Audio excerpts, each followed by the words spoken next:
The thing that, is just evergreen, is just a constant, steady through line here, is the need to be in communication.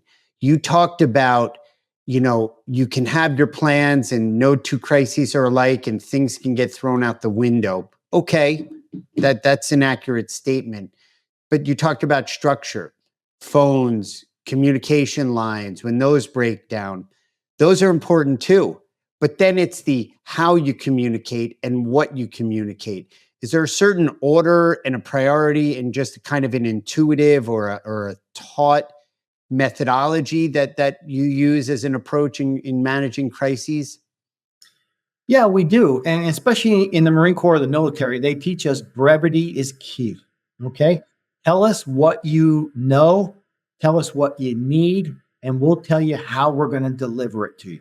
One of the things that's very important as you're a strategic leader, a senior leader in your organization, is don't tell your people how to solve a problem. Tell your people the problem you need solved. And you let your teammates, the ones you work with every day, the ones you trust, and come up with the solution. And that was key on all levels from the National Command Authority on down. What is it the vice president and the president need? Tell us, and we'll get back to them and we'll determine where the fighters are coming from. What are the plans? What Air Force base are we taking the president to? When are we having a national level press conference? How are we getting people to New York to save lives?